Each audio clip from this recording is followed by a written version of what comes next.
Good morning बच्चों। आज आप लोग अपनी अपनी हिंदी पुस्तक निकालिए, भाषांजलि, जो तीसरी कक्षा की पुस्तक है। और आज हम लोग पढ़ेंगे पाठ 9 का प्रश्न उत्तर कैसे बनेगा। तो पेज नंबर 54 सभी खोलिए। क्या करना है इसमें? मिलान कीजिए। मिलान कीजिए मतलब मिलाइए। पहला कॉलम में कुछ शब्द दिए गए हैं और दूसरा कॉलम में भी कुछ शब्द लिखे हुए हैं ना। अब हमको देखना है कि किस शब्द को किससे मिलाएंगे तो मिल पाएगा ठीक से। जैसे सूरज। अब सूरज आसमान से भी मिल सकता है क्योंकि सूरज जो है वो आसमान में दिखाई देता है। लेकिन हम और शब्दों से मिलाकर देखेंगे, जैसे सूरज चूं चूं, ये इससे तो नहीं मेल खाएगा। फिर है सूरज रात। रात में भी सूरज दिखाई नहीं देता है तो हम उससे नहीं मिलान करेंगे। फिर है सूरज दिन। हाँ, सूरज का दिन के साथ ही मिलान कर सकते हैं क्योंकि दिन में सूरज दिखाई देता है। लेकिन अभी हम लोग नहीं मिलाएंगे, पहले चेक करेंगे। फिर क्या है? सूरज कुहू कुहू। कुहू कुहू भी नहीं मिलेगा। अब हम लोग देखेंगे दूसरा शब्द, चंदा। चंदा भी आसमान में दिखाई देता है तो हम लोग चंदा का आसमान के साथ कर सकते हैं। लेकिन और देखें कि किसके साथ ज़्यादा अच्छा होगा। चंदा चूं चूं, ये भी नहीं। चंदा रात। हाँ, चंदा रात में दिखाई देता है तो चंदा का हम लोग रात के साथ कर सकते हैं। तो सूरज का मिलान करेंगे दिन के साथ। सूरज दिन के साथ, चंदा रात के साथ। अब है कोयल। कोयल कैसे बोलती है? चूं चूं बोलती है कि कुहू कुहू? कोयल कुहू कुहू बोलती है तो कोयल को हम लोग मिलाएंगे कुहू कुहू के साथ। अब है चिड़िया। चिड़िया कैसे बोलती है? चूं चूं, तो हम लोग चिड़िया को मिलाएंगे चूं चूं के साथ। अब है पतंग। पतंग आसमान के साथ हम लोग मिला सकते हैं, है ना। तो पतंग आसमान के साथ ही मिलेगा क्योंकि सूरज आसमान के साथ मिल सकता था, लेकिन सूरज हम मिलाए दिन के साथ, और रात के साथ चांद, और आसमान के साथ कौन मिलेगा?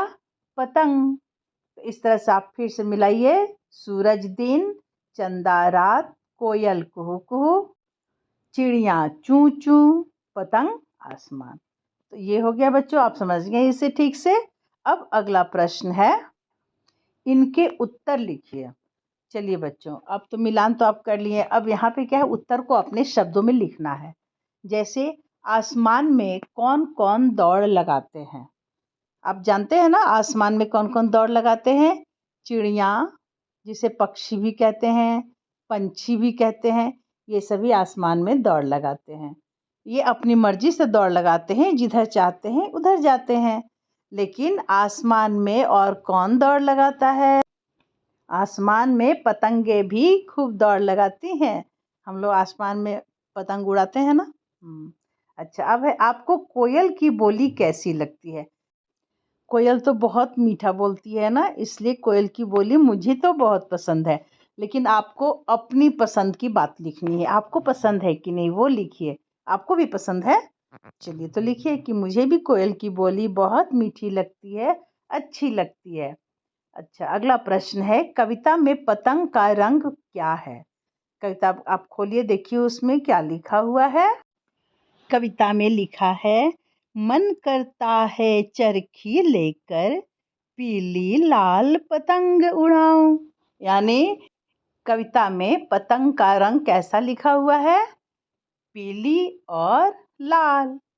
अच्छा, अब आगे का प्रश्न है बच्चों, वर्ग पहले। वर्ग पहले में क्या करना है? यहाँ जो एक बॉक्स दिया हुआ है ना, जिसमें बहुत सारे अक्षर लिखे हुए हैं, उनमें से खोज खोज कर खाली जगहों में भरना है। क्या भरना है? आसमान में उड़ने वाली चीज़ों के नाम यहाँ पर लिखने हैं आपको। तो चलिए हम लोग वर्ग पहले में खोजते हैं कि कहाँ पे कौन सा अक्षर मिलाएंगे और उससे शब्द बनाएंगे जो आसमान में उड़ते हैं। तो यहाँ देखिए, सबसे पहले हम लोग खोज रहे हैं, क्या मिला? चिड़िया। यहाँ पे खाली स्थान में चिड़िया भर दीजिए। फिर है कोयल, दूसरी लाइन में आप देखिए कोयल। फिर य के नीचे है पतंग। तो इस तरह से 3 शब्द मैंने बताए, लेकिन और शब्दों को आप खोज करके लिखिए, यहाँ खाली स्थान में भरिए। बच्चों, इस तरह की पहेली बनाने से माइंड बहुत तेज होता है। आप बहुत ज़्यादा अच्छी हिंदी लिखना पढ़ना सीख सकते हैं। तो जल्दी से कलम निकालिए, पेंसिल निकालिए, कॉपी निकालिए और इस वर्ग पहेली में से खोज खोज करके लिखिए। देखिए आप कितना शब्द लिख सकते हैं।